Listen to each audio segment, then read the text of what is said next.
The manila folder slipped from my trembling hands, scattering legal documents across the polished marble floor of the law firm's reception area. I dropped to my knees, my uniform skirt riding up as I scrambled to gather the papers before anyone noticed my clumsiness. The sharp edge of one document sliced across my palm, and I bit back a curse as a thin line of blood appeared. "Careful there," said Mrs. Henderson, the senior receptionist, her voice carrying that particular tone of barely concealed disdain she reserved for the cleaning staff. "Those are important contracts for the Valancourt account." Valancourt. The name sent an involuntary shiver down my spine. Everyone in the city knew that name, whispered it with a mixture of fear and fascination. Pierce Valancourt owned half the buildings in downtown, controlled the docks, and according to the rumors that circulated through the break rooms and coffee shops, he controlled much more than legitimate business.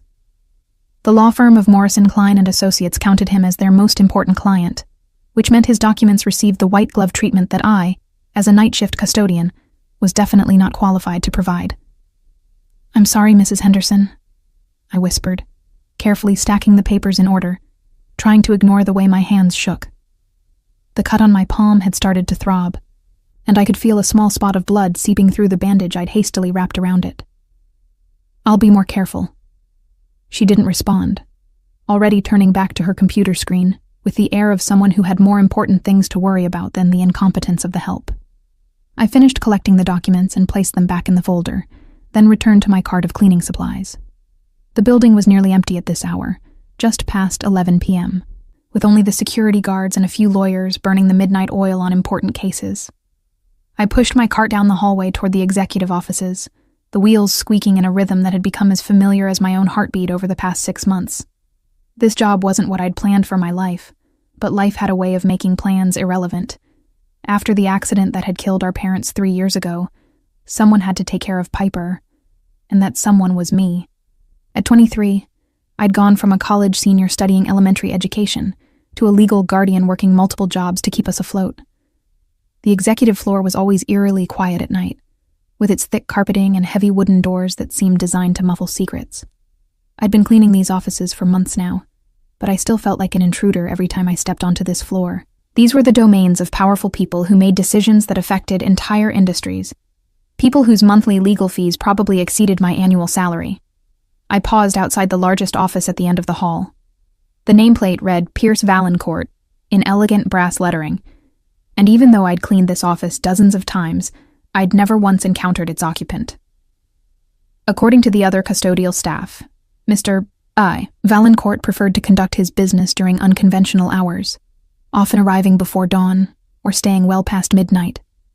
Maria, who worked the day shift, had described him as tall, dark, and dangerous looking, though she'd always said it with a dreamy expression that suggested the danger was part of the appeal. I knocked softly on the door, waiting for the silence that would indicate the office was empty. When no response came, I used my master key to let myself in. The office was exactly as I'd left it the night before, immaculate. Pierce Valancourt's workspace reflected a man who valued order and control. The massive mahogany desk was clear except for a single pen positioned at a precise angle, a leather-bound appointment book, and a crystal paperweight that caught the light from the city beyond the floor-to-ceiling windows. Behind the desk, built-in bookcases held volumes on law, business, and what looked like several texts in Italian. The only personal touch was a single photograph on the credenza, a black-and-white image of an elderly woman with kind eyes and a gentle smile. I began my routine, emptying the wastebasket, which contained only a few perfectly clean tissues and an empty espresso cup, dusting the already spotless surfaces, and running the vacuum over carpet that showed no signs of foot traffic. As I worked, I found myself studying the details of the room more closely than usual. There was something about the space that felt different tonight, though I couldn't put my finger on what it was. Maybe it was the faint scent of tobacco that seemed to linger in the air, or the way the leather chair behind the desk was positioned at a slightly different angle than usual. Or maybe it was the manila envelope that sat partially hidden beneath a stack of contracts on the side table, with what looked like surveillance photographs peeking out from one corner. I was adjusting the angle of the desk lamp when I heard it, a soft sound from the outer hallway that shouldn't have been there at this hour.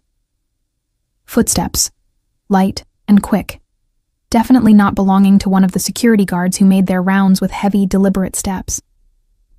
These were the footsteps of someone small. someone trying to move quietly but not quite succeeding. I froze, my hand still on the lamp, as the footsteps grew closer. They paused outside the door for a moment, and I held my breath, wondering if I should hide or call out.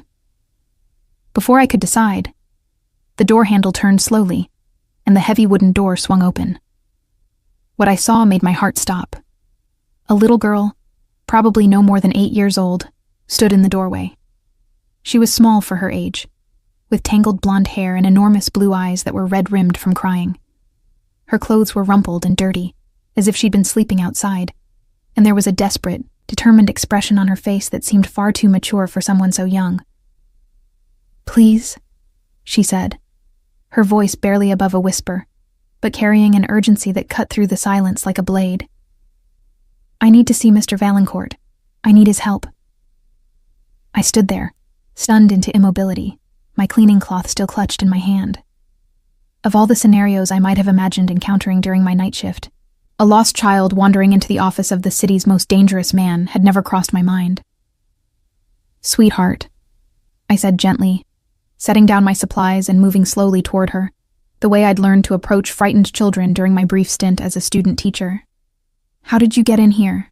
Where are your parents?" The little girl took a step back, her small chin jutting out with stubborn determination. "I climbed up the fire escape and came through the window at the end of the hall," she said matter-of-factly, as if breaking into a high-security building was a perfectly normal thing for a child to do. The security man downstairs was sleeping at his desk, and my parents are dead. The simple, stark way she delivered that last piece of information made my chest tighten with sympathy. I knew that particular tone, the way children learn to state terrible facts about their lives with practiced neutrality, because the alternative was falling apart completely. "I'm sorry to hear that," I said softly, kneeling down so we were at eye level. "What's your name, honey?"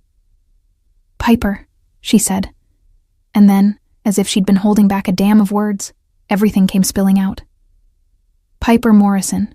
My sister Penny takes care of me now, but she's gone. He took her.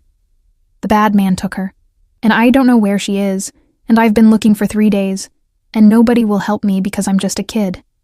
But I heard the other kids at school talking about how Mr. Valancourt can fix anything, can find anyone, so I came here because I don't know what else to do." The words tumbled over each other in a rush of panic and desperation, and by the time she finished, tears were streaming down her dirt-streaked cheeks. Without thinking, I reached out and pulled her into my arms, feeling her small body shake with suppressed sobs. "Who took your sister?" I asked gently, rubbing soothing circles on her back. "Do you know his name?" "Derek," she spat, the name coming out like a curse word. "Derek Matthews. He used to be Penny's boyfriend, but she broke up with him because he was mean and he scared me. He kept calling and coming to our apartment even when she told him to leave us alone. Then 3 nights ago, he came when I was asleep, and I heard them fighting. And when I woke up in the morning, Penny was gone, and there was blood on the kitchen floor. My blood ran cold. A missing woman, an abusive ex-boyfriend, blood evidence. This wasn't just a custody dispute or a misunderstanding. This sounded like something much more serious, something that required police intervention, not the help of a man whose business dealings existed in the shadows. "Piper," I said carefully, "have you called the police? They're the ones who help find missing people." She pulled back from my embrace, her blue eyes flashing with frustration. "I tried. They said they'd look into it, but that was 3 days ago and they haven't done anything. They said maybe Penny just went away with Derek because she's grown up and can make her own choices. But I know she wouldn't leave me. She would never leave me." The anguish in her voice was heartbreaking, and I found myself believing her completely. Whatever had happened to her sister, it wasn't voluntary. The question was what to do about it. A 8-year-old child had somehow made her way into one of the most secure buildings in the city, climbed through windows and evaded security, all to ask for help from a man who probably didn't even know she existed. "Piper," I said gently, "Mr. Valancourt isn't here right now.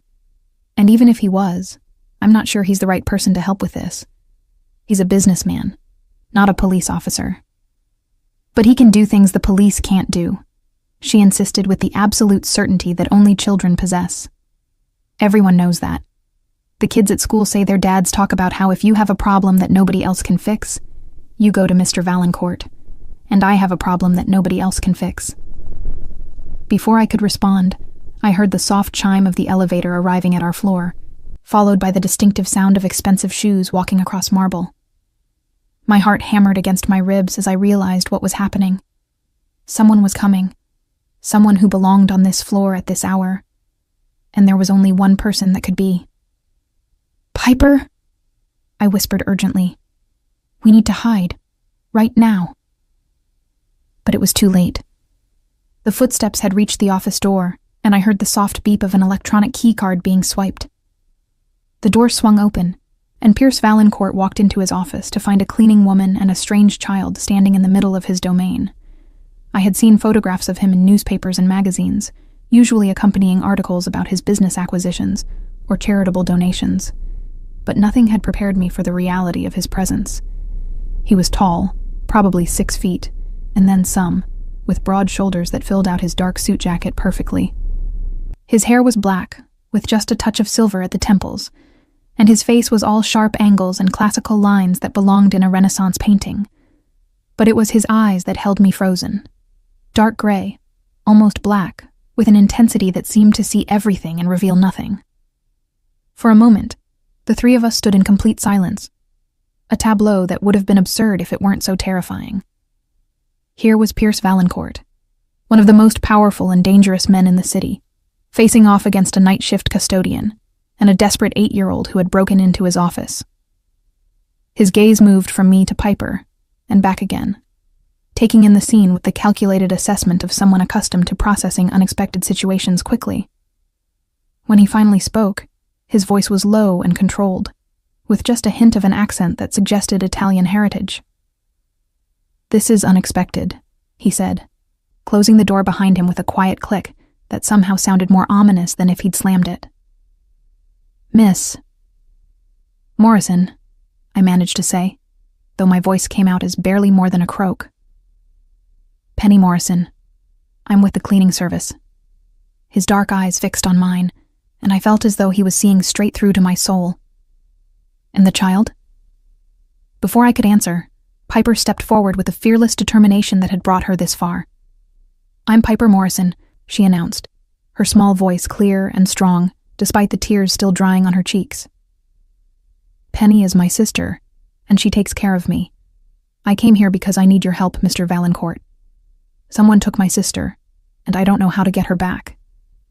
Pierce Valancourt's expression didn't change, but something shifted in the atmosphere of the room. His attention focused on Piper with laser-like intensity, and I had the strange sensation that everything that happened next would depend on what this dangerous man made of one small girl's desperate plea. "Someone took your sister," he repeated, his voice neutral, but somehow encouraging Piper to continue. "Derek Matthews?" she said, the name coming out with the same venom as before. "He used to be her boyfriend, but he was mean to her, and he scared me, so she broke up with him. But he wouldn't leave us alone. He kept coming to our apartment and calling and following her to work. Then 3 nights ago, he came when I was sleeping, and when I woke up, Penny was gone, and there was blood." As Piper recounted her story, I watched Pierce Valancourt's face for any sign of what he was thinking. His expression remained impassive, but I noticed the way his hands, which had been relaxed at his sides, slowly curled into fists. When Piper finished speaking, he was quiet for a long moment, his dark gaze moving between the two of us. "How old are you, Piper?" he asked finally. 8, she said, lifting her chin proudly. "But I'll be 9 next month. Penny promised we'd have a birthday party with a real cake and everything." Something flickered across his face, so briefly that I almost missed it, that looked almost like pain. "And you came here alone? Tonight?" Piper nodded. "I've been looking for her for 3 days. I went to the police, but they won't listen to me because I'm just a kid. I went to her work, but they said she called in sick and they don't know where she is. I even went to Derek's apartment, but nobody answered the door, and the neighbor lady said she hadn't seen him in days either." "You went to his apartment?" The words came out sharper than he'd spoken before, and Piper flinched slightly. "I had to," she said defensively. Nobody else was looking for her. I had to try everything. Pierce Valancourt studied her for another long moment, then moved to his desk and pressed a button on what looked like an intercom system. "Lorenzo," he said, his voice carrying clearly through the speaker. A response came immediately, in accented English. "Yes, sir?" "I need you to come to my office. Bring Marcus and Tony with you." "Right away, sir." He released the button and turned back to face us. "Piper," he said, his voice gentler than it had been before, "I want you to understand something. If I help you find your sister, it won't be like calling the police. The methods I use are different. Sometimes they're dangerous. Are you sure this is what you want?" Piper didn't hesitate. "I want my sister back," she said with absolute conviction. "I don't care about anything else." He nodded slowly, as if her answer had confirmed something he already knew. "Very well. But you'll wait here while my associates and I discuss the situation. Miss Morrison," he said, turning to me, "you'll stay with her." It wasn't a request, and I found myself nodding before I'd consciously decided to agree.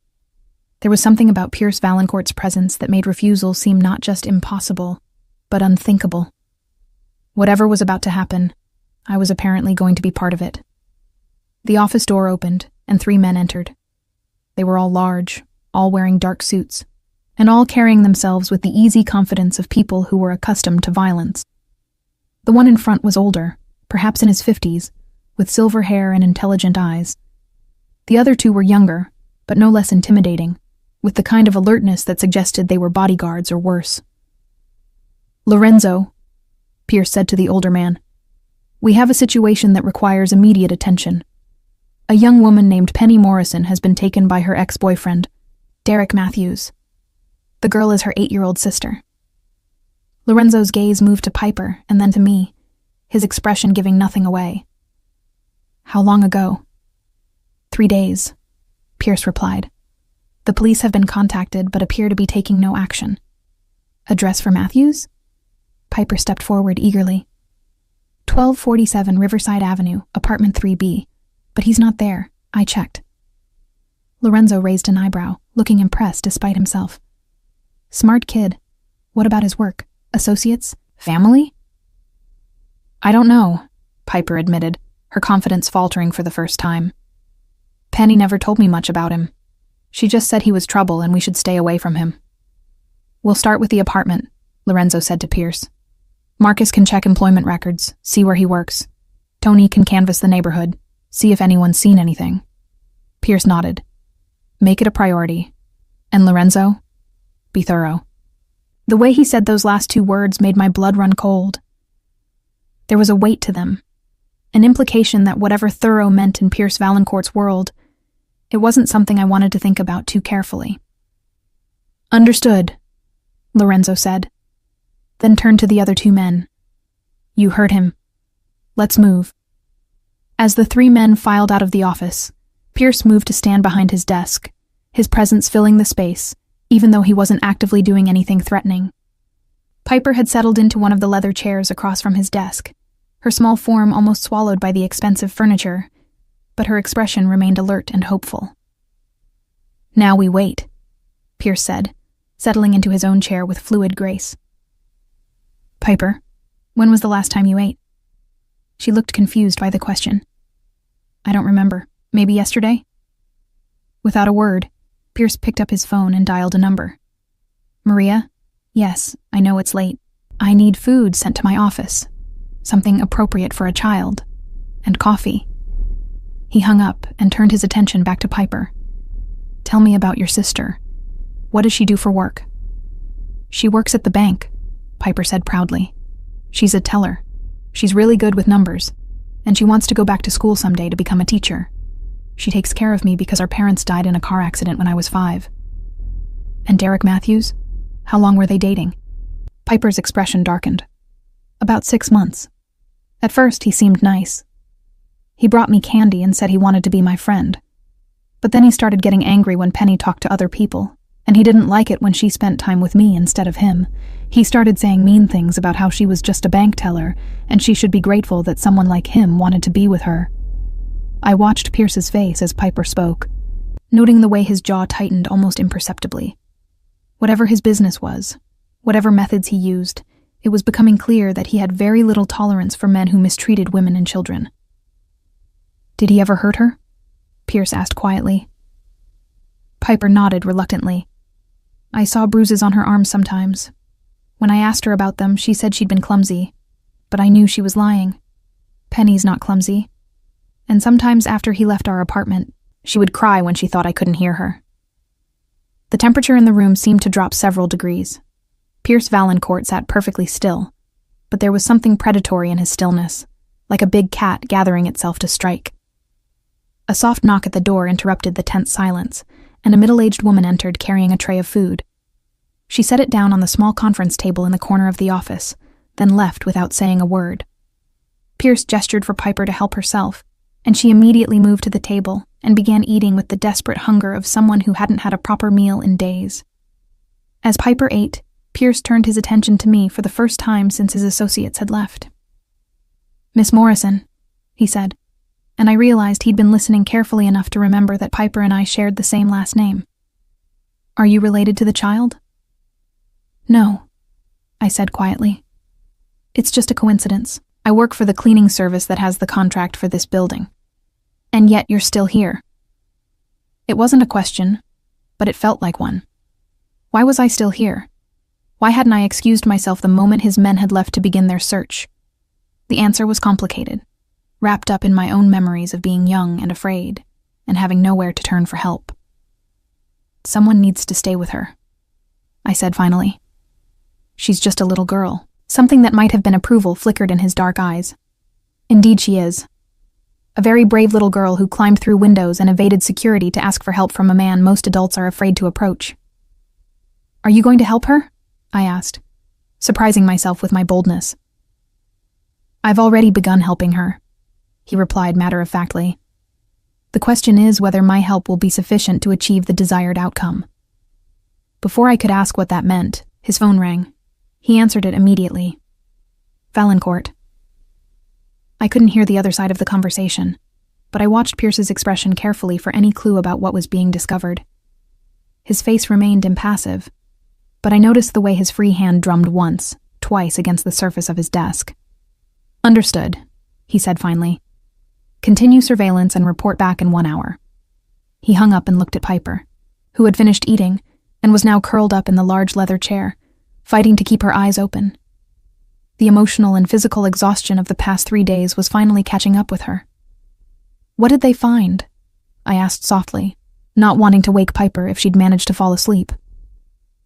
"Derek Matthews was terminated from his construction job 2 weeks ago for showing up intoxicated," Pierce said quietly. "He's been evicted from his apartment for non-payment of rent.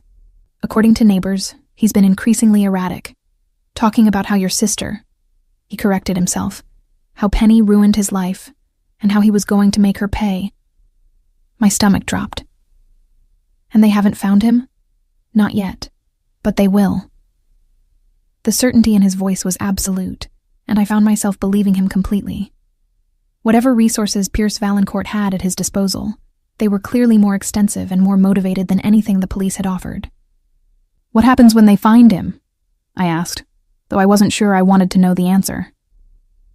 Pierce studied me for a moment, his dark eyes giving nothing away. "That depends on what condition they find Penny in," he said finally, and the quiet menace in his voice made it clear that Derek Matthews' fate would be determined by factors far more personal than legal justice.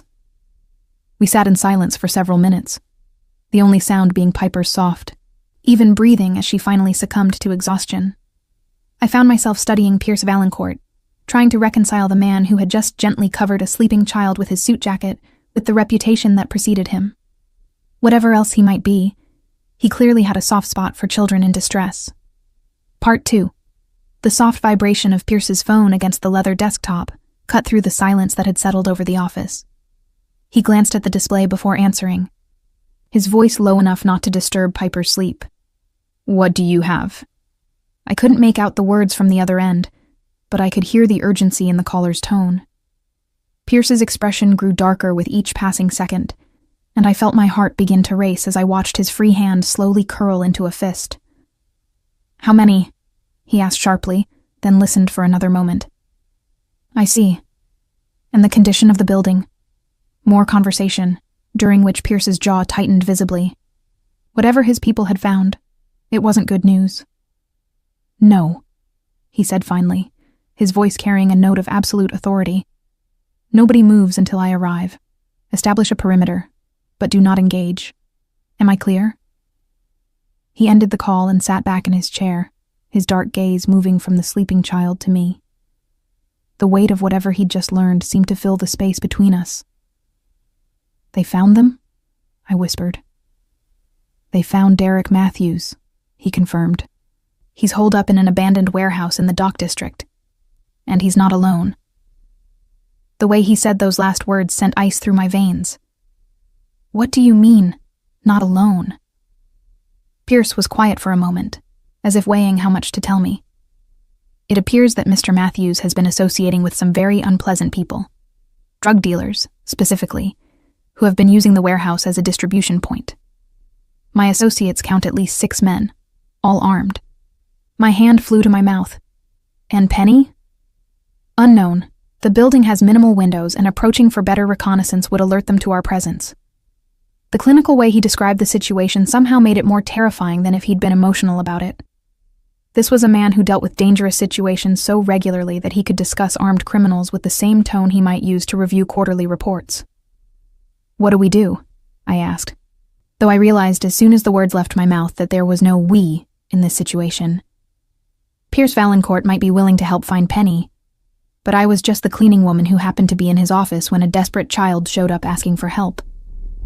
We, he said, emphasizing the word in a way that suggested he'd caught my assumption, are going to wait here while my people handle the situation.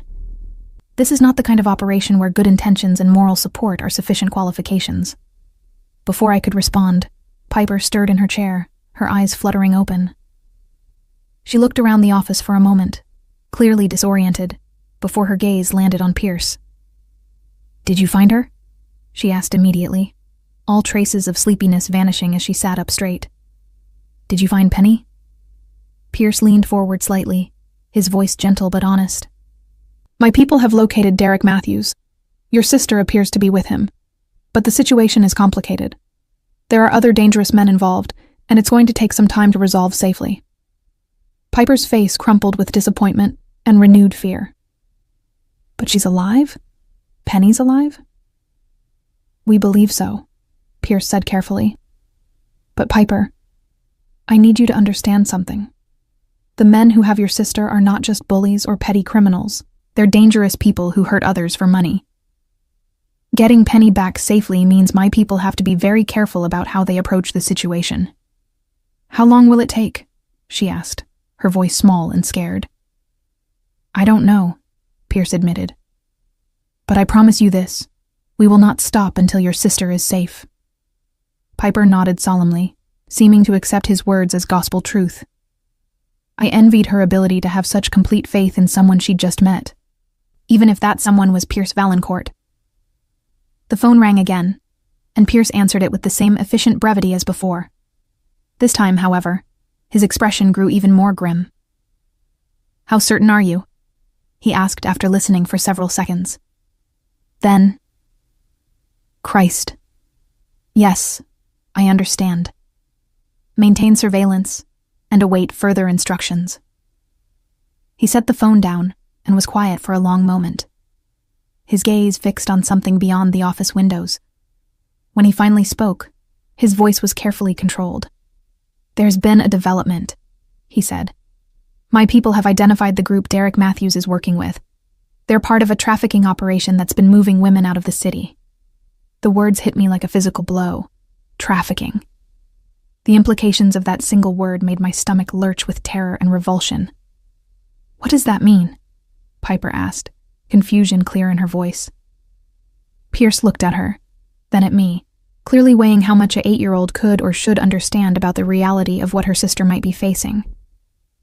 "It means," he said carefully, "that the men who have Penny are very bad people who steal women and girls and take them far away from their families. But it also means that we need to act quickly." I saw the moment when understanding dawned in Piper's eyes, when she grasped the full horror of what might be happening to her sister. Her face went pale, and her small hands clenched into fists. "You have to get her back," she said, her voice shaking with barely controlled panic. "You have to get her back right now." "I will," Pierce said, and there was something in his voice that made it sound less like a promise and more like a threat against anyone who might try to stop him. "But first, I need to make sure both of you are safe." He pressed the intercom button again. "Lorenzo." "Yes, sir. I need a secure location for 2 civilians. The penthouse." "Right away, sir." Pierce stood up, moving around the desk with fluid grace. "Miss Morrison," he said, addressing me directly, "I'm going to have you and Piper taken to a safe place while my people handle the situation at the warehouse. You'll be completely protected, and you'll be informed the moment we have news about Penny." I wanted to argue, to insist that I could help somehow, but the rational part of my mind knew he was right. Whatever was about to happen, Piper and I would only be liabilities. Still, the thought of sitting in some safe house while Penny was in the hands of traffickers made me feel sick with helplessness. "Where are you taking us?" I asked. "My apartment," Pierce said matter-of-factly. "It's the most secure location in the city, and my housekeeper will ensure you have everything you need." The casual way he mentioned his apartment reminded me again of exactly who Pierce Valancourt was. This wasn't some good Samaritan who happened to have connections. This was a man with enough enemies that he needed the most secure apartment in the city, enough resources to mobilize armed men at a moment's notice, and enough authority that trained killers called him Sir, without question.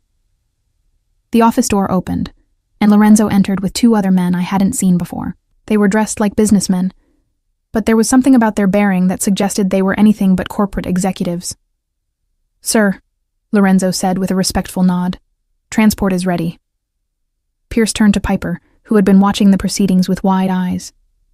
"Piper," he said gently, "these men are going to take you and Miss Morrison somewhere safe while I go help your sister. I need you to do exactly what they tell you, all right?"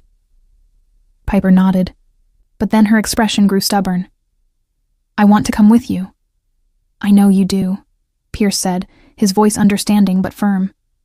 "But the best way you can help Penny right now is by staying safe. She's going to need you to be healthy and whole when we bring her home." The logic of his argument seemed to reach her, and she nodded reluctantly. "You promise you'll bring her back?" Pierce knelt down so he was at eye level with her, his large hands resting gently on her small shoulders. "I promise you, Piper Morrison, that I will do everything in my power to bring your sister home safely, and I have considerable power." The sincerity in his voice was unmistakable, and I found myself believing him completely. Whatever else Pierce Valancourt might be, he was a man who kept his promises, especially to children who had nowhere else to turn. "Okay," Piper said quietly, "but you have to tell me everything when you get back, even the scary parts." Something that might have been a smile flickered across Pierce's face. "Even the scary parts," he agreed.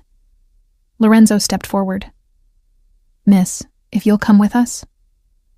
I took Piper's hand and followed the 3 men out of the office, glancing back once to see Pierce already reaching for his phone, presumably to begin coordinating whatever operation would extract Penny from the warehouse. The last thing I saw before the elevator doors closed was him standing silhouetted against the city lights, every line of his body radiating controlled menace.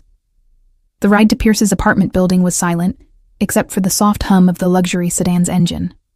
Piper sat pressed against my side, her small hand clutching mine with desperate strength. I could feel her trembling, though whether from fear, exhaustion, or adrenaline I couldn't tell. The building Pierce lived in was everything I'd expected. All glass and steel and understated elegance, the kind of place where the doorman wore a better suit than most people owned. We were whisked through the lobby and into a private elevator that required a keycard to operate. "Penthouse level," Lorenzo said, as the elevator began its smooth ascent. "Mrs. Chen has been alerted to your arrival. She'll take excellent care of you." The elevator opened directly into an apartment that took my breath away. Floor-to-ceiling windows offered a panoramic view of the city, and the space itself was decorated with the kind of understated luxury that whispered, rather than shouted about wealth. Everything was in shades of cream and gray and deep blue, with touches of warmth provided by carefully selected artwork and fresh flowers. "Welcome," said a voice with a soft accent. A woman in her 60s approached us, her silver hair pulled back in an elegant chignon, and her expression warm with concern. "I'm Mrs. Chen. Mr. Valancourt has asked me to ensure you're comfortable." She looked at Piper with particular attention, taking in the child's rumpled clothes and exhausted face. "You must be Piper," she said gently. "I have a granddaughter about your age. Would you like something to eat? Or perhaps a bath and some clean clothes?" Piper looked up at me uncertainly, and I squeezed her hand reassuringly. "A bath sounds wonderful," I said. "We've both had a very long night." Mrs. Chen nodded and began bustling around, preparing what she called the guest suite for our use. As she worked, I found myself wandering toward the windows, drawn by the spectacular view of the city spread out below us. From this height, the streets looked like ribbons of light, and the people were too distant to see it all. It was a perspective that probably suited Pierce Valancourt perfectly, elevated above the chaos, able to see everything while remaining untouchable. "Miss Morrison?" Mrs. Chen's voice brought me back to the present. "The bath is ready for the little one, and I've laid out some clothes that should fit her. They belonged to Mr. Valancourt's niece when she was younger." I followed her down a hallway lined with what looked like original paintings, each one probably worth more than I made in a year. The guest suite was larger than my entire apartment, with a sitting area, a bedroom with a king-sized bed, and a bathroom that looked like something from a luxury spa. "There are clothes for you as well," Mrs. Chen said, gesturing to a selection of garments laid out on the bed. "I took the liberty of estimating your size. If anything doesn't fit properly, I can make adjustments." I stared at the clothes, designer pieces that still had tags attached, clearly purchased specifically for this situation. The efficiency with which Pierce Valancourt's household operated was both impressive and slightly unnerving. How often did he bring unexpected guests here that his housekeeper was prepared for any eventuality? While Piper soaked in the enormous bathtub, I sat on the edge of the bed and tried to process everything that had happened in the past few hours. This morning, my biggest worry had been whether I'd have enough energy to clean all the offices on my route. Now I was sitting in a Mafia boss's apartment, wearing clothes that probably cost more than my monthly salary, while somewhere across the city, armed men were planning an assault on a warehouse full of human traffickers. It felt surreal, like something that happened to other people in movies or books, not to a night shift custodian from the wrong side of town. But the evidence was all around me. The luxury apartment, the security team, the casual way Pierce had mobilized what amounted to a private army to help a child he'd never met before. "Miss Morrison?" Piper's voice called from the bathroom. "Can you help me with my hair?" I found her standing in front of the bathroom mirror, wrapped in a towel that was bigger than some of the blankets I owned. Her blonde hair hung in wet tangles around her face, and she looked small and vulnerable in the opulent bathroom. "Of course, sweetheart," I said, reaching for one of the silver-handled brushes laid out on the marble counter. As I gently worked through the tangles, I caught her reflection in the mirror. She looked young and scared, but there was still that determined set to her jaw that had carried her this far. "Do you think Mr. Valancourt really can save Penny?" she asked quietly. I paused in my brushing, considering how to answer. The truth was, I didn't know. I'd heard rumors about Pierce Valancourt my entire life, stories about his wealth, his influence, his connections to both legitimate business and the criminal underworld. But rumors were just that, and I had no way of knowing whether the reality lived up to the legend. What I did know was that he'd taken Piper's plea seriously when no one else would listen. He'd mobilized resources immediately, without asking for payment or explanation. He'd promised to help, and something in his manner suggested that Pierce Valancourt's promises carried weight. "I think," I said carefully, "that Mr. Valancourt is a man who keeps his word, and I think he has resources that most people don't have access to." Piper nodded solemnly. "I picked the right person to ask for help." "You were very brave," I told her, meaning it. "What you did tonight, breaking into that building, finding his office, asking for help, that took incredible courage."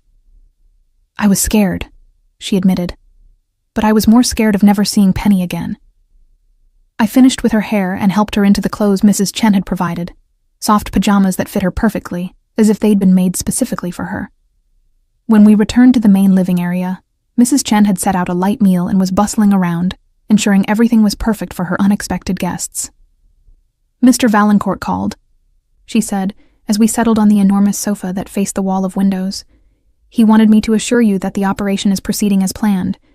He expects to have news within the next few hours." Piper perked up at this information. "Did he say anything about Penny? Is she okay?" Mrs. Chen's expression grew gentle, but careful. "He said to tell you that they're being very careful to ensure everyone's safety. That's why it's taking time." I could read between the lines of that message. Whatever was happening at the warehouse, it was complicated enough that even Pierce Valancourt's people couldn't simply storm in and extract Penny. The thought of what that might mean made my stomach clench with anxiety. As the night wore on, Piper gradually succumbed to exhaustion again, curling up against my side on the sofa. I held her carefully, my mind racing with worry about Penny and disbelief about the situation we'd found ourselves in. Through the windows, the city continued its restless movement, lights flowing along streets like electronic rivers. At some point, Mrs. Chen covered us both with a cashmere throw and dimmed the lights, but I couldn't sleep. Every sound from the hallway, every vibration from the building's elevator, made me hope it was Pierce returning with news about Penny. The waiting was almost unbearable. It was nearly dawn when I heard the soft chime of the elevator arriving at the penthouse level. I sat up carefully, trying not to disturb Piper, and watched as the elevator doors opened to reveal Pierce Valancourt. He looked different than he had in his office. His expensive suit was rumpled and dirty. There was a cut on his left cheekbone, and his knuckles were scraped and bloodied. But he was moving under his own power, and more importantly, he wasn't alone. Behind him, supported by one of his men, was a young woman with brown hair and delicate features. She was pale and shaky, with bruises visible on her arms and a haunted look in her eyes. But she was alive, and she was here. "Penny," I whispered, and the sound of her name was enough to wake Piper.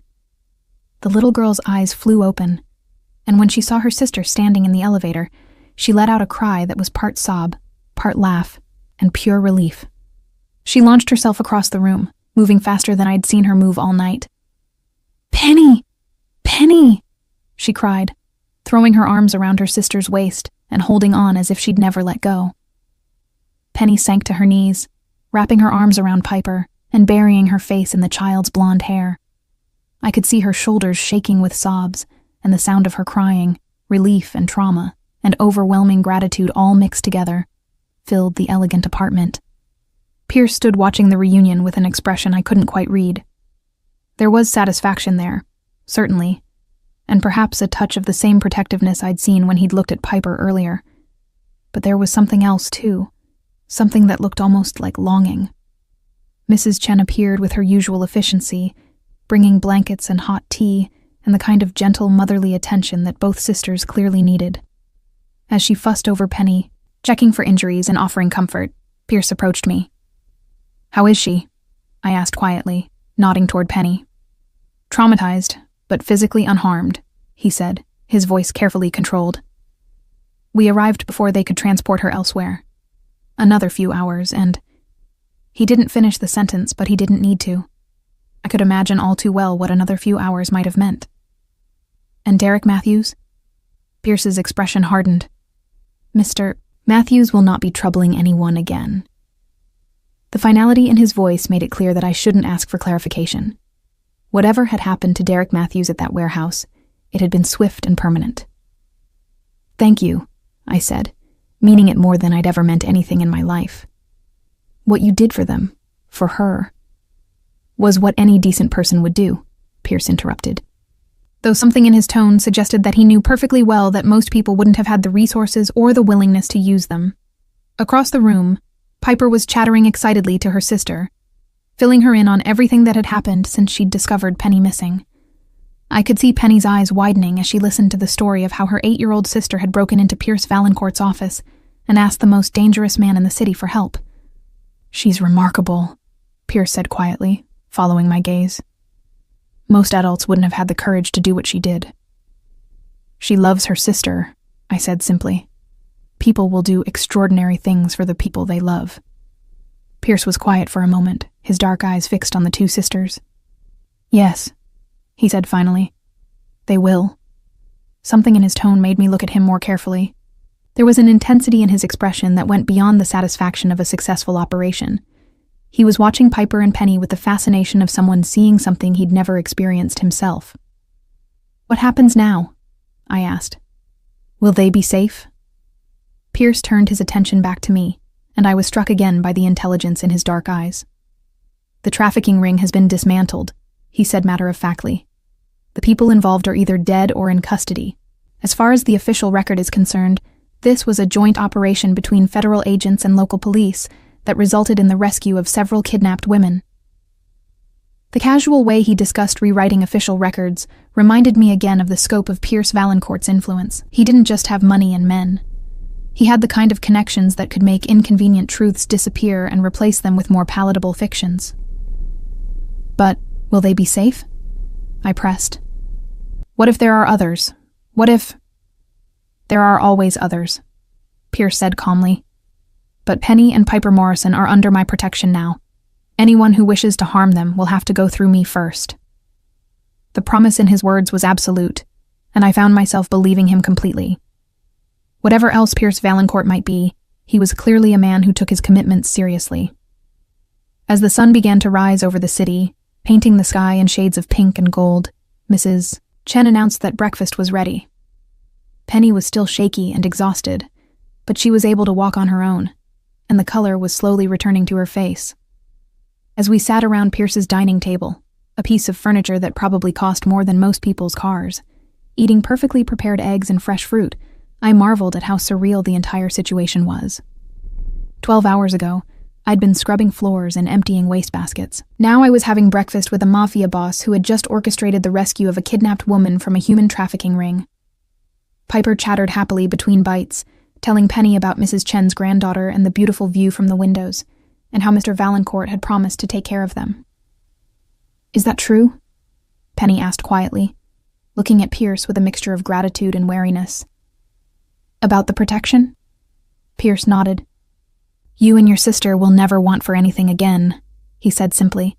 "Safety, security, education, opportunities, whatever you need." "Why?" Penny asked, the question that had been lurking in my own mind since this all began. "Why would you do this for strangers?" Pierce was quiet for a moment, his gaze moving between the two sisters. When he finally spoke, his voice was softer than I'd heard it all night. "Because," he said, "everyone deserves to have someone who will move heaven and earth to keep them safe. And because some promises are worth keeping, regardless of the cost." Part 3. The weeks following Penny's rescue passed in a blur of adjustments that none of us could have anticipated. Pierce had been true to his word about protection. The sisters were moved into a secure apartment in one of his buildings, with round-the-clock security that was discreet but unmistakably present.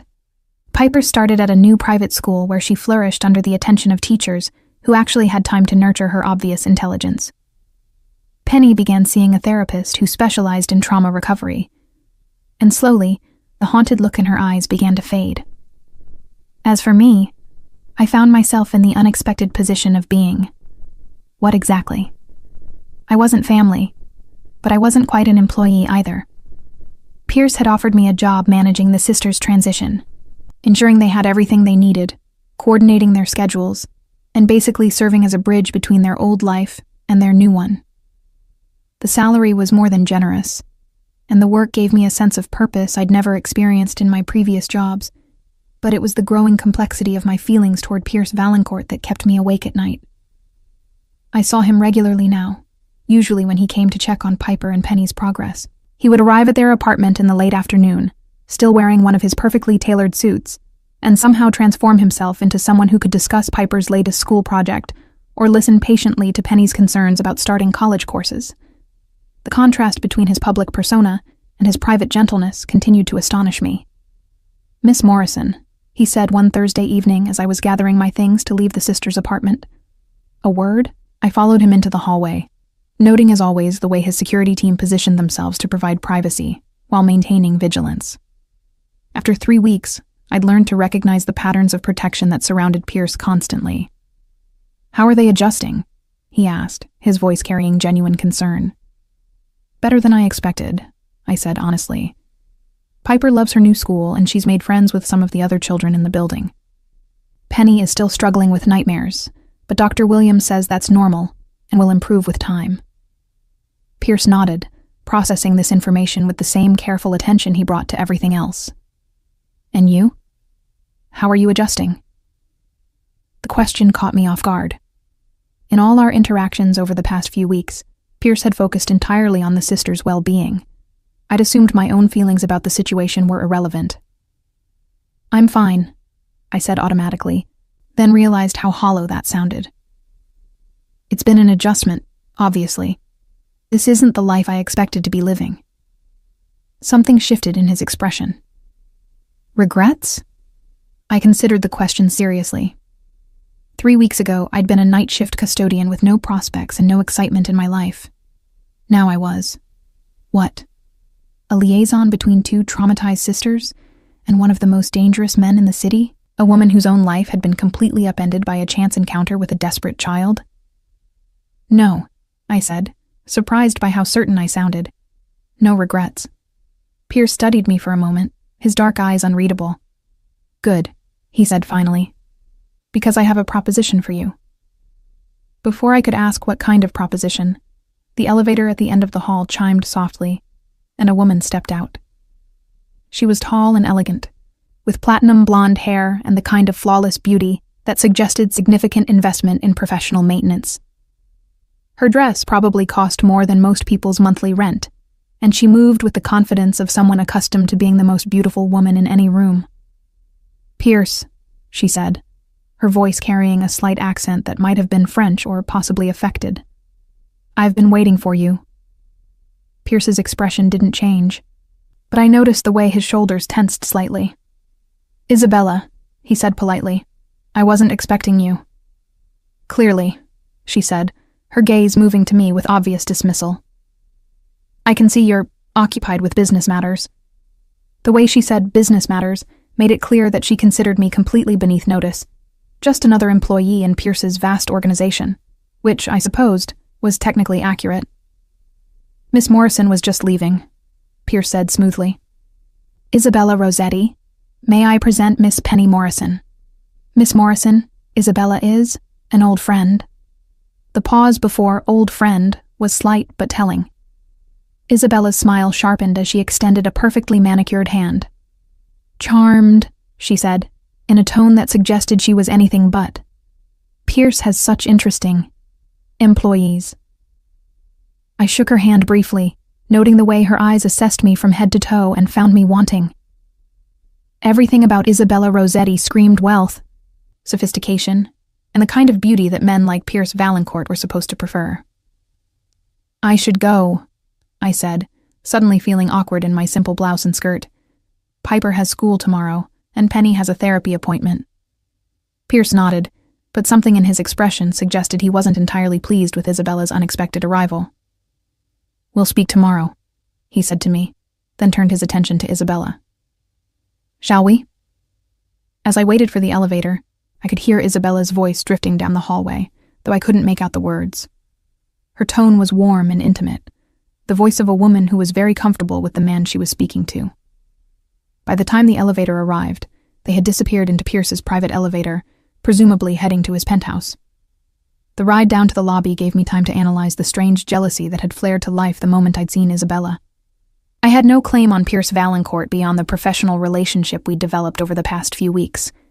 He'd helped the Morrison sisters out of what appeared to be genuine compassion, and he'd offered me employment because I'd been in the right place at the right time. That didn't give me any right to feel possessive about his personal relationships. But I couldn't shake the image of Isabella's predatory smile or the casual way she'd dismissed me as insignificant. More troubling was the way Pierce had seemed to withdraw into himself the moment she appeared, as if he'd been putting on a mask. I was still thinking about the encounter the next morning, when I arrived at the sisters' apartment to find Piper in the midst of what could only be described as a tantrum. I don't want to go to school today, she announced, crossing her arms and glaring at Penny with the stubborn determination I'd come to know well. I want to stay here and wait for Mr. Valancourt. Piper, Penny said patiently. Mr. Valancourt is a very busy man. He can't visit every day, and you can't miss school just because you want to see him. But he promised he'd help me with my history project, Piper protested. We're supposed to interview someone who lived through important historical events, and he said he knew people who were around during the immigration waves from Italy. I hid a smile at Piper's logic. In the 3 weeks since her rescue, she'd developed what could only be described as a case of hero worship, where Pierce was concerned. She hung on his every word during his visits, asked him endless questions about his business, the legitimate parts, and had apparently decided that he was the most fascinating person she'd ever met. "I'm sure Mr. Valancourt will keep his promise," I said, settling my bag on the kitchen counter. "But that doesn't mean you can skip school while you wait for him." Piper's expression brightened. "Maybe you could call him? Ask him when he's coming?" Before I could explain why that might not be appropriate, my phone buzzed with an incoming call. The display showed Pierce's number, and I felt an embarrassing flutter of anticipation as I answered. "Good morning, Mr. Valancourt." "Good morning, Miss Morrison. I trust the sisters are well?" "They're fine," I said, glancing at Piper, who was practically vibrating with excitement at the knowledge that Pierce was on the phone. "Though Piper is trying to negotiate staying home from school today." "Ah," Pierce said, and I could hear amusement in his voice. "Let me speak with her." I handed the phone to Piper, who immediately launched into an explanation of her history project and her certainty that Pierce was the only person who could possibly help her complete it properly. I couldn't hear his side of the conversation, but whatever he said made Piper's face fall slightly. "Okay," she said reluctantly. "But you promise you'll come after school?" More conversation, then Piper's face lit up again. "Really? You'll bring someone who actually remembers Ellis Island?" She handed the phone back to me, her earlier rebellion completely forgotten. "Mr. Valancourt says I have to go to school, but he's going to bring his great-uncle Tony to meet me this afternoon. And Uncle Tony actually came through Ellis Island when he was a little boy." "Miss Morrison," Pierce's voice came through the phone. "I'll be there at 4 o'clock with my uncle. I trust that's acceptable?" "Of course," I said, though something in his tone suggested this wasn't entirely a social call. "We'll see you then." After I ended the call, Piper practically skipped to gather her school things, her mood completely transformed by the promise of Pierce's visit. Penny watched her with a mixture of affection and concern.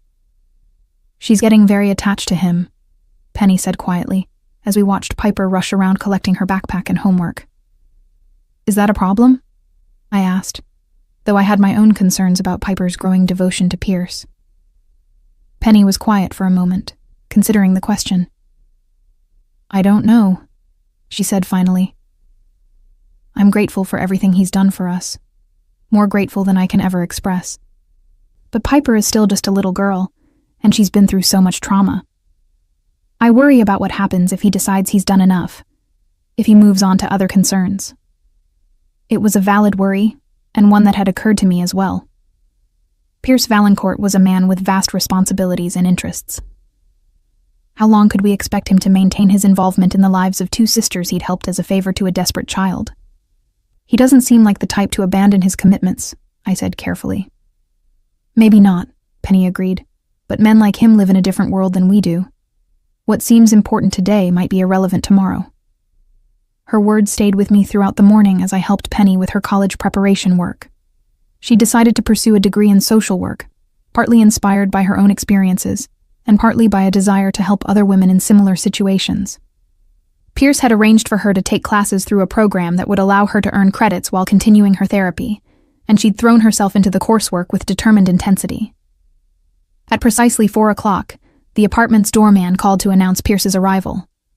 Piper had been watching the clock for the past hour, and she raced to the door the moment the elevator chimed. "Mr. Valancourt!" she cried, throwing her arms around his waist, with the unself-conscious affection of a child who had never learned to fear powerful men.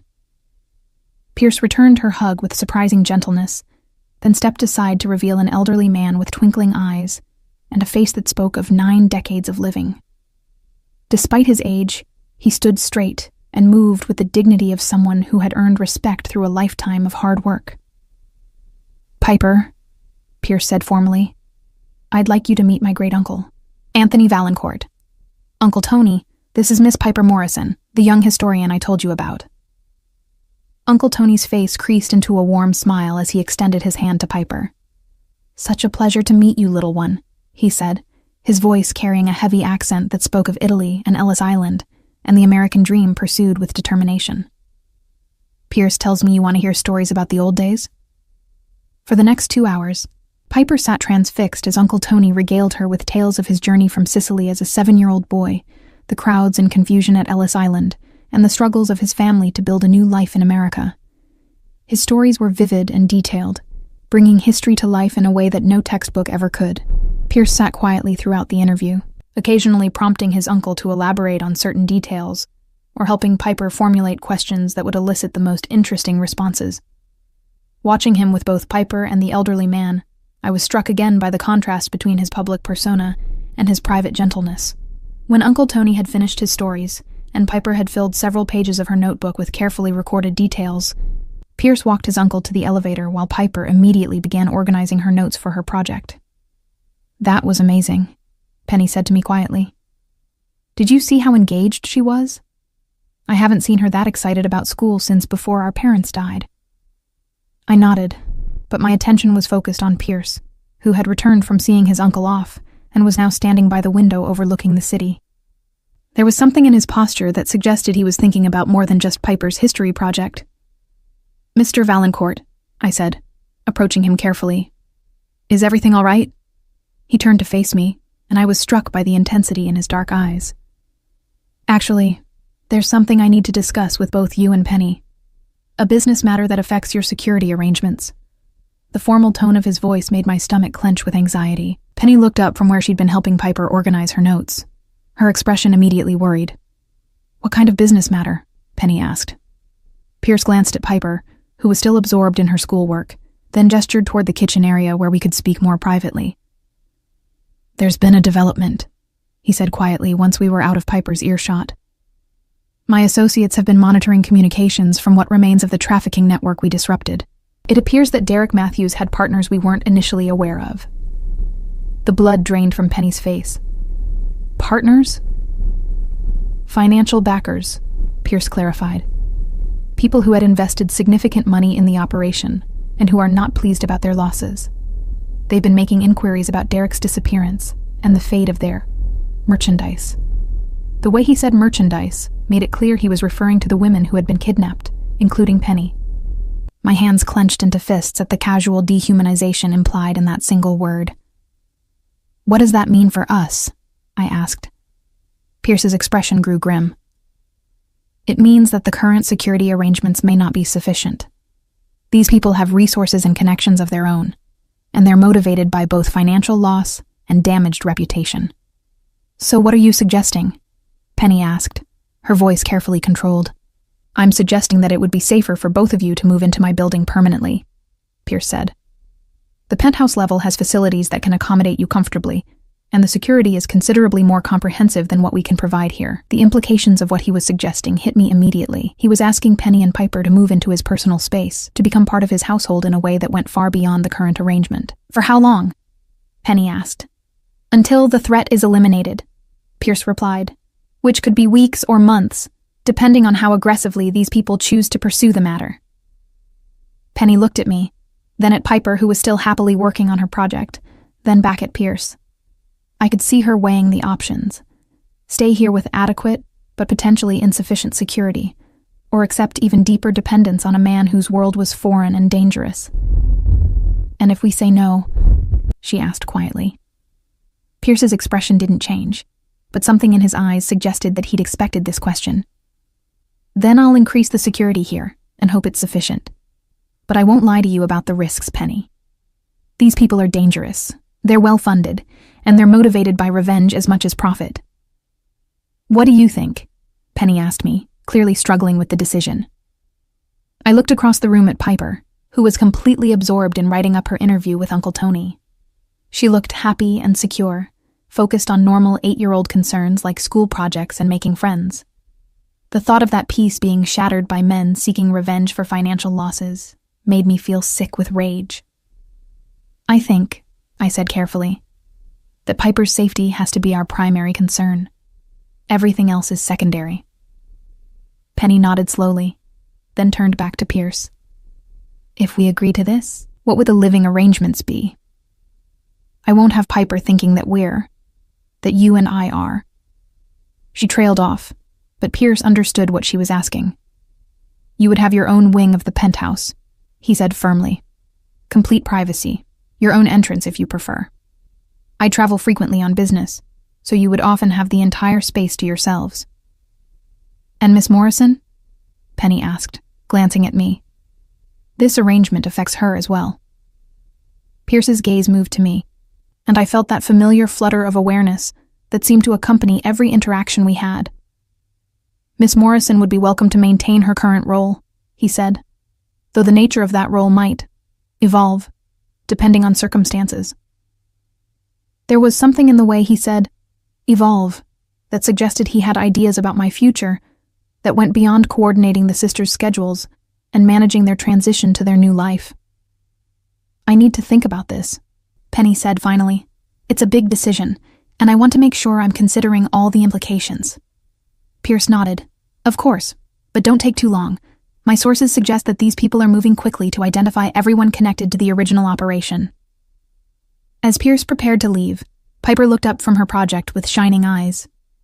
Mr. Valancourt, thank you so much for bringing Uncle Tony. My report is going to be the best in the whole class. Pierce's expression softened as he looked at her. I'm glad I could help, Piper. Study hard, and remember what Uncle Tony told you about the importance of education.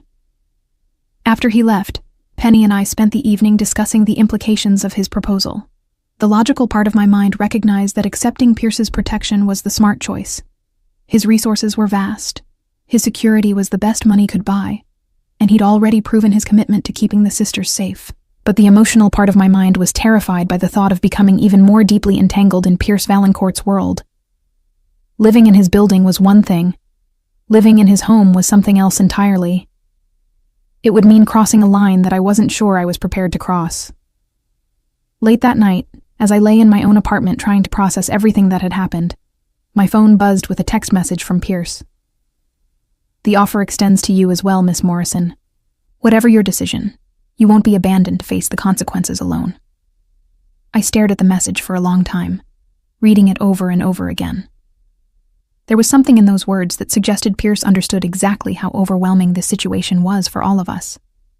But there was also something that hinted at a deeper concern, not just for Penny and Piper's safety, but for mine as well. As I finally drifted off to sleep, I couldn't shake the feeling that whatever decision we made would change everything. Not just our living situation or our security arrangements, but the fundamental nature of our relationship with Pierce Valancourt. We were approaching a point of no return, and once we crossed that line, there would be no going back to our old lives. The only question was whether we were brave enough to take that step into the unknown. Part 4. The decision came sooner than any of us expected. I was awakened at 3 a.m. by my phone ringing insistently. Pierce's name appeared on the display, and I answered immediately, my heart already racing with dread. Miss Morrison. His voice was calm but urgent. I need you to get to Penny and Piper immediately. Don't use the elevator. Take the stairwell to the 20th floor and wait there for my men. What's happening? I asked, already pulling on clothes with one hand while holding the phone with the other. There's been a breach in the building's security, Pierce said tersely. Unknown individuals gained access to the lower floors approximately 15 minutes ago. My people are en route, but I need you to ensure the sisters are safe until they arrive. The line went dead, and I found myself moving with a speed and efficiency I didn't know I possessed. I was dressed and out of my apartment within minutes, taking the stairs 2 at a time as I raced upward to the sisters' floor. The stairwell was eerily quiet, but as I approached the 20th floor, I could hear voices in the hallway beyond the door. Male voices, speaking in low, urgent tones that didn't belong to any of Pierce's security team I'd met. My blood turned to ice as I realized what was happening. The men Pierce had warned us about, Derek's partners, had found us. I pressed my ear to the stairwell door, trying to make out what they were saying. The words were muffled, but I caught fragments. Apartment 2012. Both of them. Boss wants them alive. Apartment 2012. Penny and Piper's apartment. Moving as quietly as I could, I climbed one more flight to the 21st floor and used my emergency key to access the hallway. From there, I could see down to the 20th floor through the glass panels that separated the stairwells. 3 men stood outside the sisters' apartment, and one of them was working on the lock with tools that suggested professional expertise. I fumbled for my phone, my hands shaking as I tried to call Pierce. Before I could complete the call, the apartment door swung open, and I heard Piper's terrified scream echo through the building.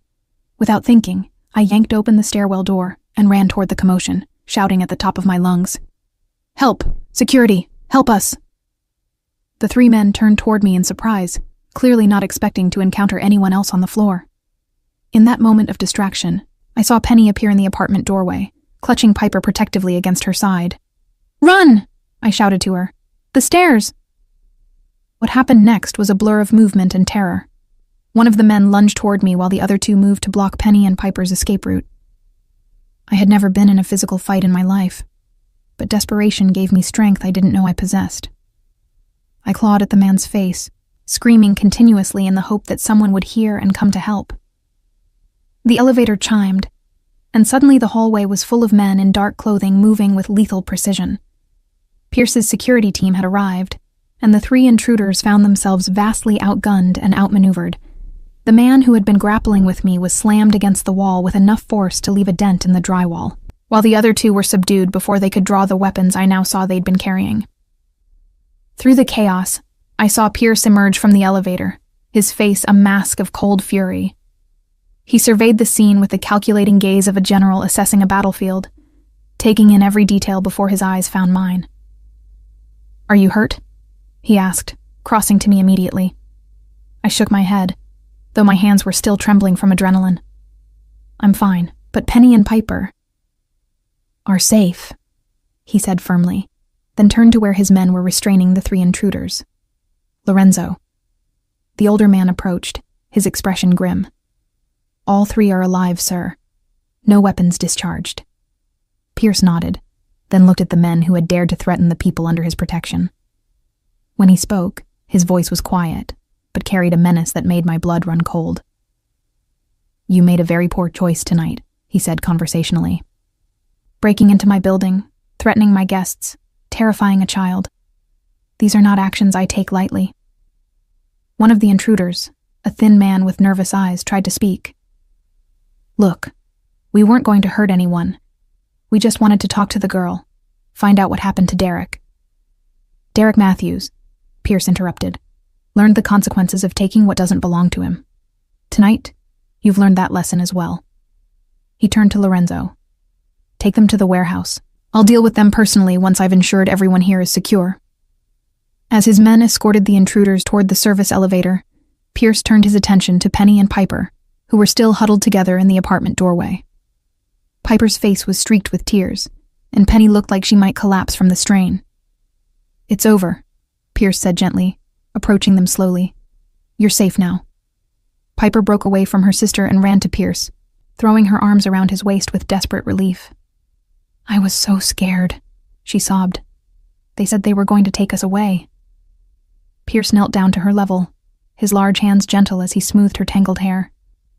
"No one is going to take you anywhere," he said, with absolute conviction. "I promise you that, Piper. But this changes things.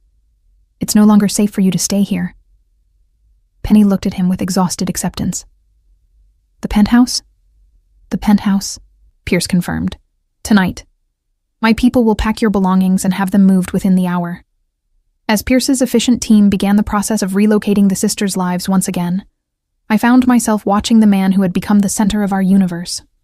He moved between directing security arrangements and comforting a frightened child with seamless ease, as if coordinating counter-terrorism operations and offering parental reassurance were equally natural to him. "Miss Morrison," he said, approaching me as his people bustled around the apartment, "you showed remarkable courage tonight." I laughed shakily. "I showed remarkable stupidity. I could have gotten us all killed." "You put yourself at risk to protect others," Pierce corrected. "That's not stupidity. That's valor." The way he said it, with such certainty and respect, made something warm unfurl in my chest. In all the chaos and terror of the past hour, Pierce Valancourt had seen something in my actions that I hadn't recognized myself. An hour later, we were installed in Pierce's penthouse, though under circumstances none of us would have chosen. Piper had finally fallen asleep in one of the guest bedrooms, exhausted by fear and adrenaline. Penny was in the sitting room with Mrs. Chen, who was fussing over her with maternal concern and hot tea.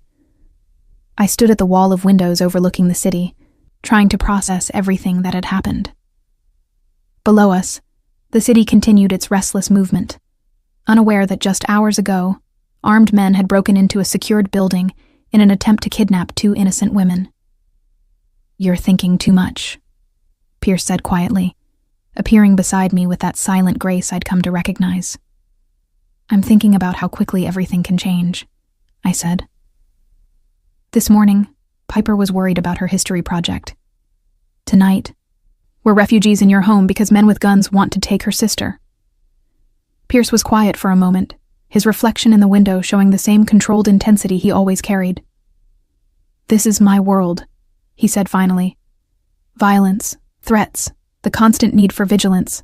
I didn't want to pull you into it, but circumstances left me no choice." "You saved them," I pointed out. "Again." "I endangered them," he corrected grimly. "By helping them, I made them targets for people who see them as leverage against me." I turned to face him directly, studying the harsh lines of his profile. "So what are you saying? That you regret helping them?" "Never," he said immediately, his dark eyes meeting mine with fierce certainty. "But I regret that my protection comes with a price they never asked to pay."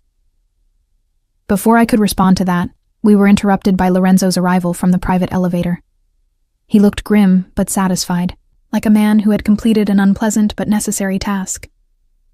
"Sir," he said with a respectful nod, "the matter has been resolved." Pierce nodded once. "And the information?" "They were hired through intermediaries, but we were able to trace the source. The remaining network is smaller than we initially thought, but more desperate. They're running out of money and options." "How long before they make another attempt?" Lorenzo's expression grew even more serious. "Unknown, sir, but given their desperation, I would recommend treating this as an ongoing threat rather than an isolated incident." After Lorenzo left, Pierce and I returned to our contemplation of the city below. The implications of what Lorenzo had reported hung between us like a storm cloud. This wasn't over. The danger to Penny and Piper was ongoing, which meant our current arrangement wasn't temporary. "How long?" I asked quietly. "Until the threat is eliminated completely," Pierce replied, "however long that takes." "And if it takes months? Years?" Pierce turned to face me fully, his dark eyes holding mine with uncomfortable intensity. "Then it takes months or years. I don't abandon my commitments, Miss Morrison." The weight of his words settled over me like a mantle. We weren't guests in Pierce Valancourt's home. We were permanent residents, bound to him by circumstances beyond our control, and protected by his resources and his will. "This changes everything," I said. "Yes," Pierce agreed. "It does." Over the following days, we settled into a routine that was both luxurious and surreal. The penthouse had been designed to accommodate extended stays by multiple guests, with separate wings that provided privacy while maintaining the security of a single location. Piper adapted to the new arrangements with the resilience of childhood, treating the move as an adventure and delighting in the attention of Mrs. Chen and the discreet kindness of Pierce's security staff. Penny was more reserved, clearly struggling with the implications of their deepening dependence on Pierce. During our daily conversations, she often expressed concern about what their prolonged presence in his home might mean, both for their own independence and for the complexity of their relationship with him. "He's been nothing but generous," she said one afternoon as we watched Piper doing homework at the dining table that probably cost more than most cars. "But I can't shake the feeling that we're becoming something more than his charity cases." I knew what she meant. In the week since we'd moved into the penthouse, Pierce's attention to the sisters had intensified beyond mere protective interest. He inquired about Piper's school progress with the dedication of a devoted parent. He arranged for Penny to continue her college coursework through private tutoring that would have been impossibly expensive for anyone without his resources. Most tellingly, he'd begun including them in aspects of his daily routine that suggested permanence rather than temporary accommodation. "Maybe that's not entirely bad," I said carefully. "Piper has never had a father figure, and you've been carrying the responsibility for both of you since you were barely out of your teens yourself." Penny looked at me sharply. "Are you suggesting I should just accept this?" Let Pierce take over our lives completely? I'm suggesting that there might be worse fates than being cared for by someone who clearly has your best interests at heart, I said. But only you can decide what you're comfortable with. That evening, as had become our custom, Pierce joined us for dinner. Mrs. Chen had prepared something elaborate involving multiple courses and wine pairings, treating the meal as if it were a state dinner rather than a simple family gathering. Pierce seemed relaxed in a way I rarely saw during his business hours, engaging Piper in conversation about her latest school assignments and listening to Penny's thoughts about her coursework with genuine interest. Mr. Valancourt, Piper said as Mrs. Chen served dessert, my teacher says we're going to have a parent-teacher conference next week. She wants to meet my guardian and discuss my academic progress. I saw Penny tense slightly at the mention of guardianship responsibilities. Technically, she was Piper's legal guardian, but the complexity of their current living situation made simple things like school meetings complicated. I'll attend with Penny, Pierce said without hesitation. If that's acceptable to both of you.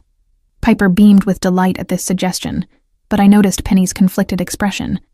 The idea of Pierce presenting himself as a parental figure at Piper's school would make their unconventional family arrangement seem more official, more permanent.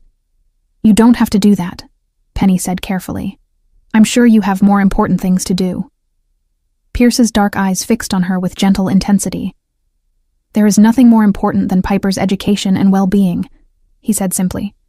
If my presence would be helpful, then I'm happy to provide it. After dinner, as Piper worked on her homework and Penny retreated to her room to read, I found myself alone with Pierce in the living area. The space was elegant but comfortable, with soft lighting that made the city lights beyond the windows seem like stars. Can I ask you something? I said, settling into one of the leather armchairs that faced the windows. Pierce looked up from the financial reports he'd been reviewing. Of course. Why are you doing this? And please don't say it's just about protecting them from the trafficking network. Pierce set aside his papers and gave me his full attention. What do you think the answer is?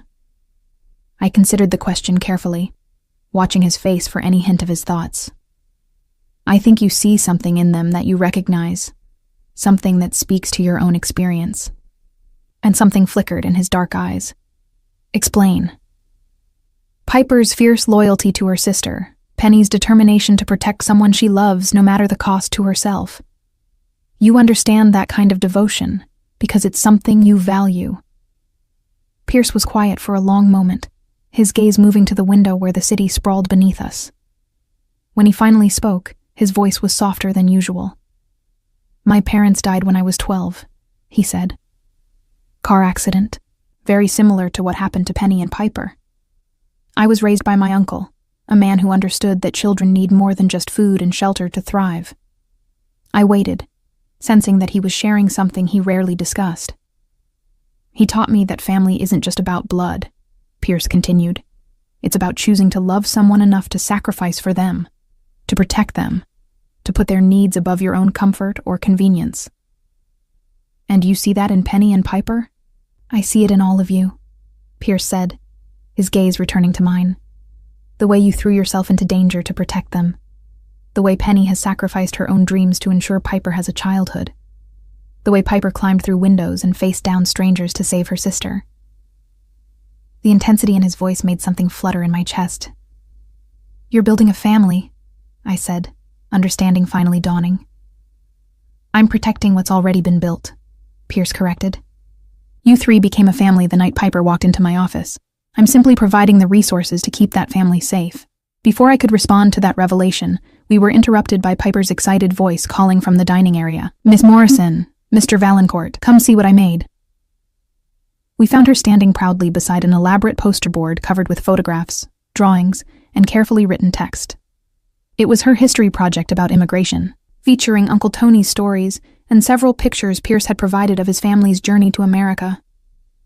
It's wonderful, sweetheart, I said, genuinely impressed by the level of detail and creativity she'd put into the work.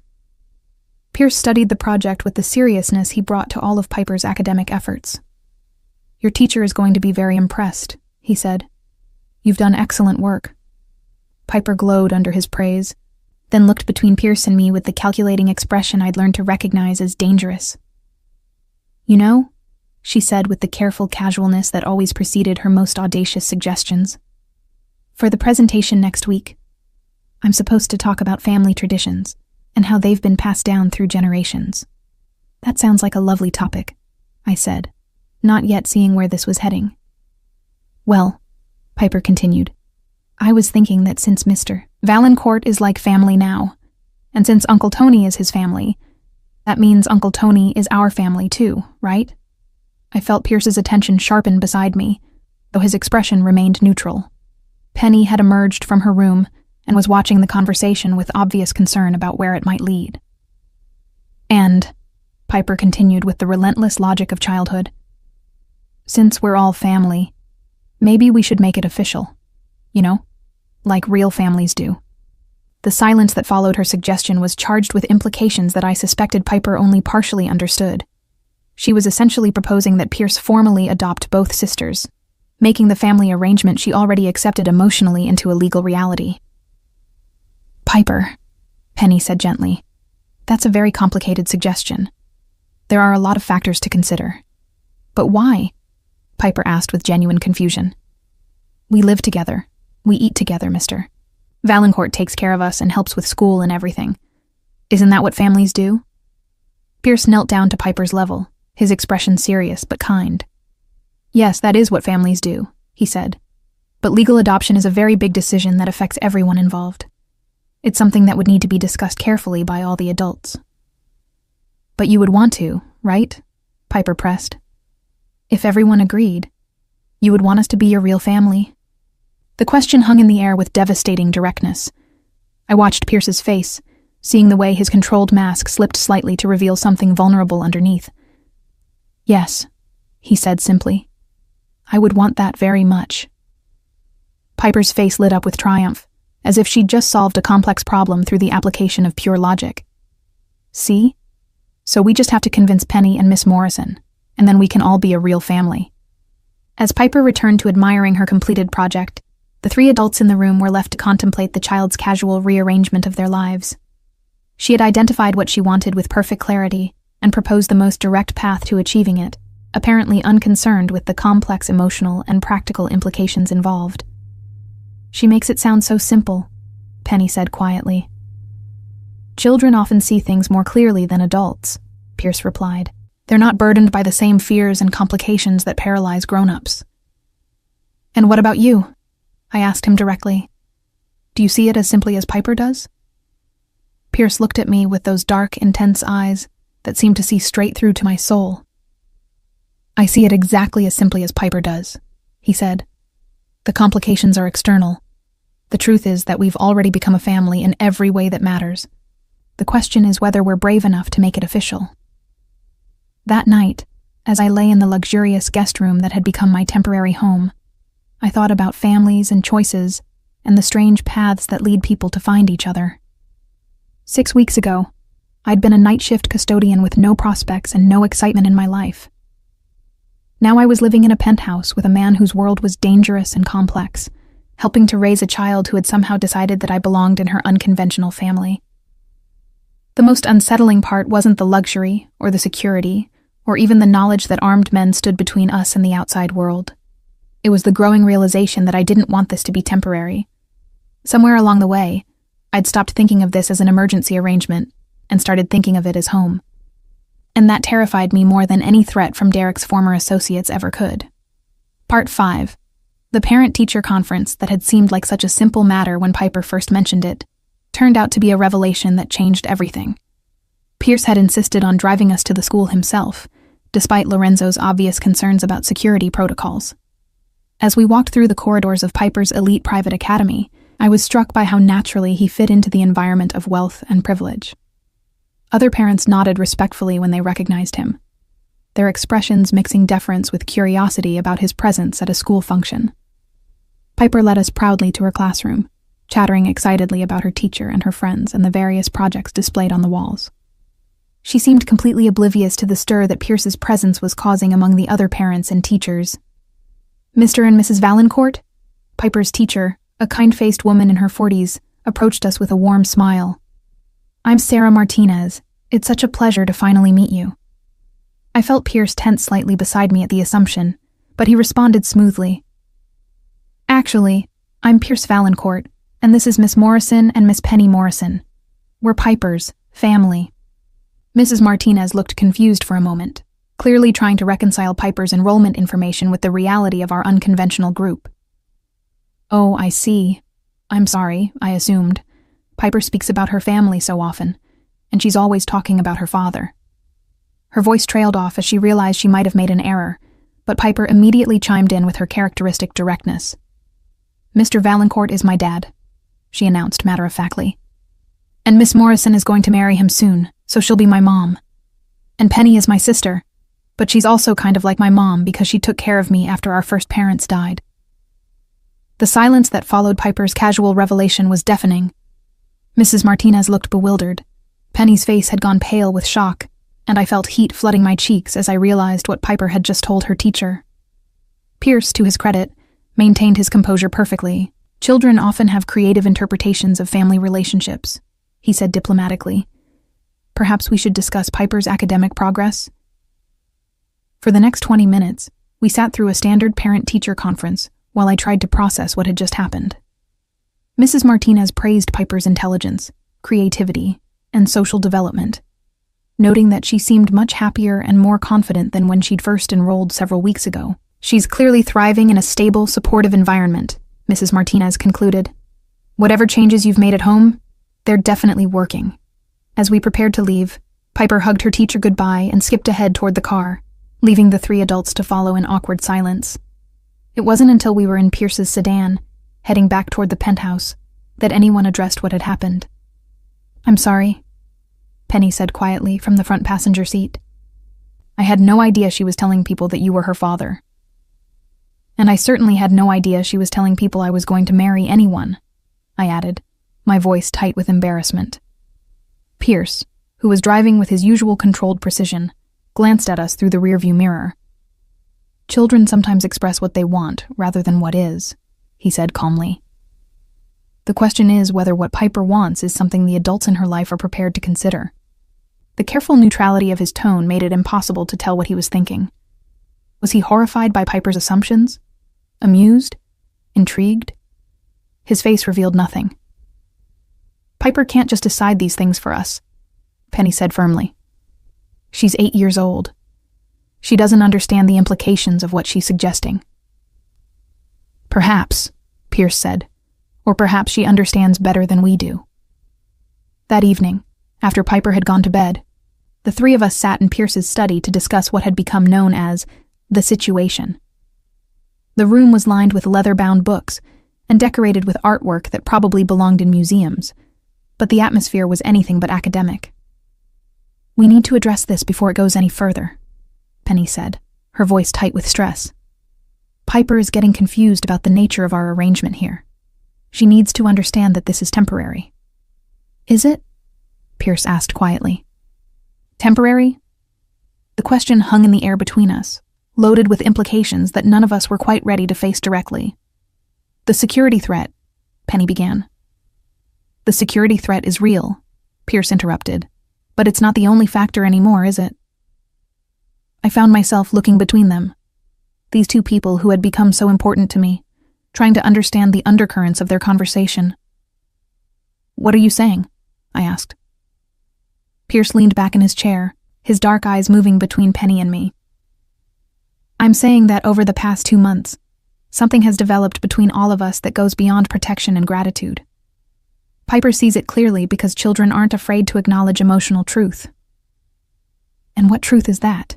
Penny asked, though her voice suggested she already knew the answer. "That we've become a family," Pierce said simply. "Not through blood or law, but through choice and commitment and love." The word love seemed to echo in the elegant room, bringing with it all the complicated emotions we'd been dancing around since this arrangement began. "Pierce," I said carefully, "what exactly are you proposing?" He was quiet for a moment, his gaze fixed on something beyond the window. When he spoke, his voice carried the weight of a decision that had clearly been forming for some time. "I'm proposing that we stop pretending this is temporary," he said. "I'm proposing that we make official what Piper already believes to be true."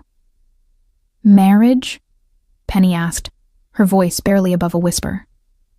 "Marriage," Pierce confirmed, his eyes finding mine. Adoption.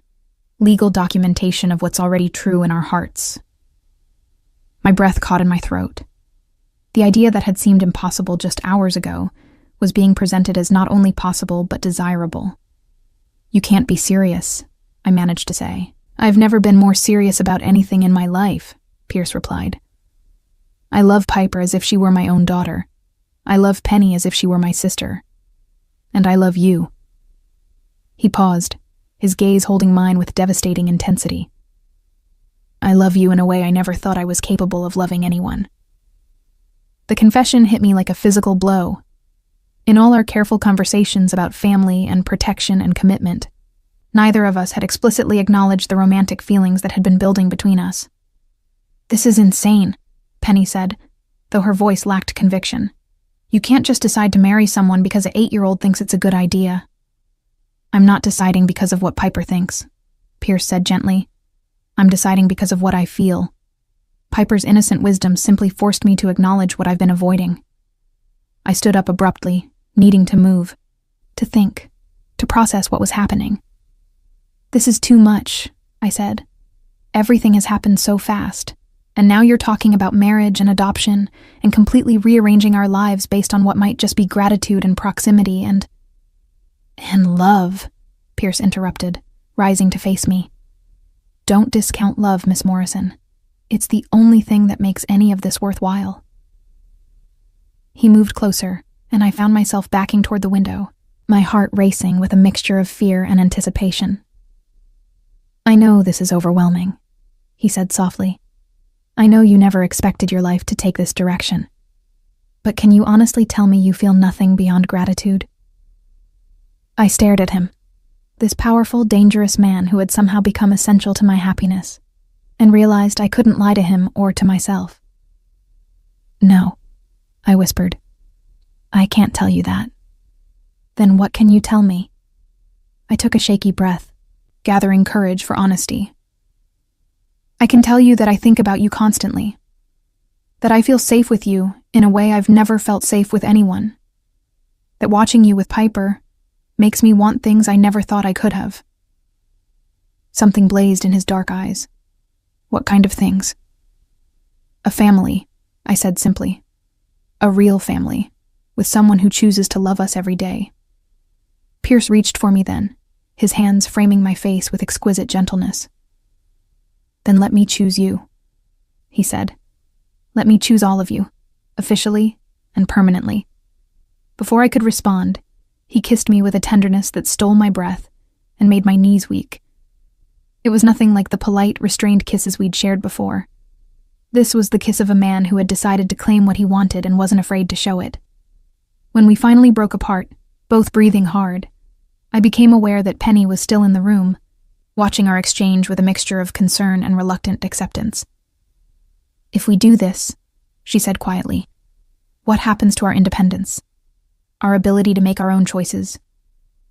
Pierce turned to include her in the conversation, though his hand remained at my waist in a gesture of possession that felt both natural and thrilling. "You gain protection, resources, and a family support system that will last for the rest of your lives," he said. "In exchange, you accept that your safety and well-being will always be my primary concern." "That sounds like a pretty good deal," a small voice said from the doorway. We all turned to see Piper standing there in her pajamas, clearly having escaped from her bedroom to eavesdrop on our conversation. Her face was bright with excitement and satisfaction, as if she'd just witnessed the successful conclusion of a complex negotiation. "Piper," Penny said with exasperated affection, "you're supposed to be asleep." "I heard talking," Piper said innocently, "and I wanted to make sure everyone was agreeing to be a real family." Pierce knelt down to her level, his expression serious but warm. "And if we did agree to that, Piper, would you be happy?" "I'd be the happiest girl in the whole world," she said with absolute conviction. "Can we start planning the wedding now?" Despite everything, the danger, the complexity, the sheer overwhelming nature of what was being proposed, I found myself laughing at Piper's eagerness. This 8-year-old girl had somehow orchestrated the complete reconstruction of all our lives, and she was treating it like the most natural thing in the world. "There are a lot of details to work out first," Pierce said diplomatically. "Legal matters, arrangements, making sure everyone is comfortable with all the changes." "But you are going to do it, right?" Piper pressed. "You're going to marry Miss Morrison and adopt me and Penny?" Pierce looked at me, his dark eyes asking a question that would determine the course of all our futures. I thought about the night custodian I'd been just 2 months ago, alone and invisible and struggling to survive. I thought about the woman I'd become under Pierce's protection. Confident, valued, loved. "Yes," I said, surprising myself with the certainty in my voice. "We're going to do it." Piper's squeal of delight could probably be heard throughout the building. But for once, I didn't care about propriety or caution or any of the 1,000 reasons why this was the most impractical decision I'd ever made. Pierce's smile as he stood and pulled me into his arms was worth every risk we were taking. "No going back," he murmured against my ear. "No going back," I agreed, finally understanding what Piper had known from the beginning, that sometimes the most important decisions are also the simplest ones. Part 6. 6 months later, I stood in the bridal suite of the most exclusive hotel in the city, staring at my reflection in a mirror that probably cost more than my old apartment's yearly rent. The woman looking back at me bore little resemblance to the night shift custodian who had stumbled into Pierce Valancourt's world through a chance encounter with a desperate child. The wedding dress was a masterpiece of silk and lace, custom designed to fit my body perfectly. My hair had been styled by professionals into an elegant updo, and the jewelry Pierce had given me, family heirlooms from his grandmother, caught the light with every movement. I looked like I belonged in this world of wealth and privilege, though part of me still couldn't quite believe it was real. "You look beautiful," Penny said from behind me, her own reflection appearing in the mirror. She wore an elegant blue dress that brought out her eyes, and for the first time since I'd known her, she looked completely relaxed and happy. The past 6 months had been a whirlwind of legal proceedings, security arrangements, and wedding planning. Pierce had been true to his word about eliminating the threat from Derek's former associates. They had been dealt with so thoroughly and efficiently that I'd learned not to ask for details. The adoption paperwork for both sisters had been processed with remarkable speed, thanks to Pierce's connections and resources. Piper had adapted to her new status as Pierce's legal daughter, with characteristic enthusiasm, throwing herself into her new school and her various activities with the confidence of a child who finally felt completely secure. She'd been involved in every aspect of the wedding planning, offering opinions on everything from flowers to menu selections, with the seriousness of a professional consultant. "Is it time?" I asked, my voice betraying the nervous excitement that had been building all day. "Almost," Penny said, adjusting my veil with careful precision. "Piper's with Pierce, making sure he's ready. She's taken her duties as maid of honor very seriously." I smiled at that. Piper had insisted on being my maid of honor, arguing that since she was the one who had brought Pierce and me together, she deserved the most important role in the wedding.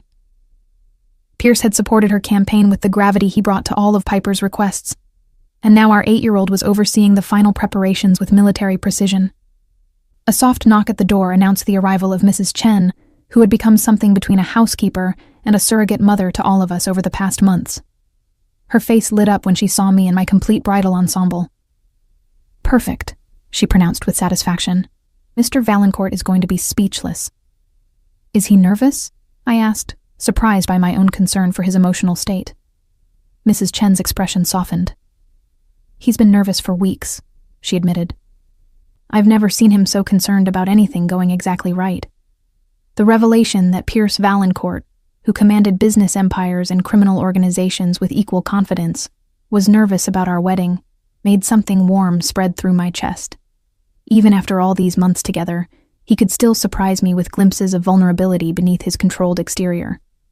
Another knock, this time announcing Lorenzo's arrival. He looked dignified in his formal attire, though I noticed the slight bulge that indicated he was still armed even at his boss's wedding.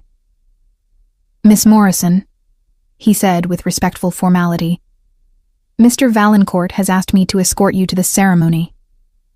Pierce had wanted to observe tradition by not seeing me before the ceremony, a romantic gesture that had surprised everyone who knew him. Lorenzo would walk me down the aisle, serving as a surrogate father figure since I had no family of my own to fill that role. As we made our way through the hotel's elegant corridors toward the ballroom where the ceremony would take place, I reflected on how much my life had changed. The guest list for our wedding read like a who's who of the city's power structure. Business leaders, politicians, judges, and others whose exact roles in Pierce's empire I preferred not to examine too closely. But there were also normal people, Piper's teachers, Penny's classmates from her college program, and the staff members who had become part of our extended family. The ballroom had been transformed into something magical, with thousands of white flowers and soft lighting that made everything glow with ethereal beauty. As the music began and the doors opened, I saw the assembled guests rise to their feet, and then I saw Pierce. He stood at the altar in a black tuxedo that emphasized his commanding presence, his dark hair perfectly styled, and his face serious with concentration. But when his eyes found mine, his expression transformed into something so tender and full of love that it took my breath away. Beside him, Piper practically vibrated with excitement in her pale pink dress, holding a bouquet of flowers with the same intensity she brought to everything she considered important. She beamed at me as I walked down the aisle, her pride in orchestrating this moment evident to everyone present. The ceremony itself passed in a blur of traditional words and personal vows. Pierce's voice was steady as he promised to love and protect me for the rest of his life. But I could see the emotion in his eyes, that he was carefully controlling. When it was my turn to speak, I found myself looking past him to where Piper and Penny stood. These two sisters who had become my family, then back to the man who had given us all a future we'd never dared to imagine. "I promise to love you," I said, my voice clear despite the tears threatening to spill over. "Not just for what you've given me, but for who you are, when no one else is watching. I promise to stand beside you through whatever comes, and to build with you the kind of family that chooses love over fear every single day." When Pierce kissed me to seal our marriage, the applause from our guests was thunderous, but all I could focus on was the taste of his lips and the absolute certainty that I was exactly where I belonged. The reception that followed was elegant and joyous, with speeches that carefully avoided mentioning the more questionable aspects of Pierce's business while celebrating the family we'd created. Uncle Tony, now 91 and still sharp as a tack, gave a toast about the importance of choosing family over blood that had half the room in tears. But it was Piper's speech that brought down the house. "I want to thank everyone for coming to celebrate my dad marrying my mom," she said with the serious demeanor of a practiced public speaker. "Some of you might think it's weird that I helped plan my own parents' wedding, but I think every kid should get to pick their parents if they can." She paused for the laughter that rippled through the room. "My dad is the best dad in the whole world, because he keeps us safe and helps with homework and never gets mad when I track mud through the apartment. And my mom is the best mom because she reads bedtime stories and makes sure I eat vegetables and always listens when I have something important to say." Another pause, this time more serious. "But mostly, they're the best parents because they chose to love us when they didn't have to. And now, we're all going to be together forever, which is exactly what I wanted when I climbed through that window to ask for help." The room erupted in applause, and I saw more than one hardened businessman wiping away tears at Piper's innocent eloquence. Pierce's hand found mine across the table, his fingers intertwining with mine in a gesture that had become as natural as breathing. As the evening wound down and the guests began to depart, we found ourselves in a quiet corner of the ballroom, watching Piper dance with Lorenzo while Penny laughed with some of her college friends. The sight of our unconventional family celebrating together filled me with a contentment I'd never thought possible. "Any regrets?" Pierce asked quietly, echoing the question he'd posed so many months ago. I looked around at the scene before us, our daughter spinning with delight in the arms of a man who would die to protect her, our sister building friendships with people her own age for the first time in years, and our extended family of staff and associates who had welcomed us with genuine warmth. "None," I said with absolute certainty. "Not a single one." Pierce smiled, that rare, unguarded expression that he reserved for moments when his carefully maintained control wasn't necessary. "Good," he said, "because I have plans for our future that are going to require your complete cooperation." "What kind of plans?" I asked, intrigued by the mysterious note in his voice. "The kind that involve expanding our family," he said, his hand moving to rest gently on my still flat stomach. if you're amenable to the idea. The implication of his words sent a thrill of excitement through me. More children, more love, more of the chaotic joy that had become our daily reality. I think Piper would approve, I said, imagining our daughter's reaction to the news that she might become a big sister. Piper has already submitted a formal request for twins, Pierce said with amusement. She's prepared a detailed presentation about the benefits of sibling companionship. I laughed, picturing our 8-year-old approaching parenthood with the same strategic thinking she brought to everything else. Of course she has. So? Pierce asked, his voice carrying a vulnerability that reminded me how much this man, who could command armies and topple governments, needed the simple security of family love. So yes, I said, rising on my toes to kiss him properly. Yes to everything. Yes to more children. Yes to more chaos. Yes to whatever crazy adventures our daughter dreams up next. She's already planning to redecorate the nursery, Pierce warned me. Something about color coordination and optimal feng shui for infant development. As we danced to the soft music that continued to play for the few remaining guests, I marveled at the journey that had brought us to this moment. From a chance encounter in a corporate office to a wedding that would be talked about in the city's social circles for years to come, our story was proof that sometimes the most unexpected paths lead to the most extraordinary destinations. 6 months later, I stood in the nursery of our penthouse, holding our newborn son, while Piper read him a story about brave princesses and kind dragons. Pierce sat in the rocking chair beside us. Penny curled up in his lap despite being 19 and theoretically too old for such displays of affection. The baby, whom we'd named Anthony after Pierce's beloved great-uncle, slept peacefully through Piper's dramatic recitation. He would grow up knowing nothing but security and love, protected by a father whose reputation alone would shield him from most threats, and surrounded by a family that had been forged through choice rather than accident. He's going to be spoiled rotten, Penny observed, watching Pierce adjust the blanket around the baby, with the careful attention of someone handling priceless treasure. Absolutely, Pierce agreed without a trace of regret, just like his sister. Piper beamed at this acknowledgement of her privileged status. I've already made a list of all the things I need to teach him, she announced, like how to climb fire escapes, and how to talk to important people, and how to make sure nobody ever hurts your family. I caught Pierce's eye over our children's heads, seeing the same mixture of love and amusement that I felt. Our daughter, now 9, had retained all of her original spirit and determination, while adding the confidence that came from knowing she was absolutely, unshakably loved. Those are very important skills, Pierce said seriously. I'm sure Anthony will benefit from having such a knowledgeable big sister. As the afternoon sun slanted through the windows of our home, painting everything in golden light, I reflected on the strange alchemy that had transformed a night shift custodian, 2 traumatized sisters, and a dangerous man into a family. We weren't traditional by any measure, but we were real. We were permanent. We were home. The little girl who had climbed through a window to ask for help had gotten exactly what she'd wanted, a family bound together by choice and strengthened by love. And in saving her sister, she had saved all of us.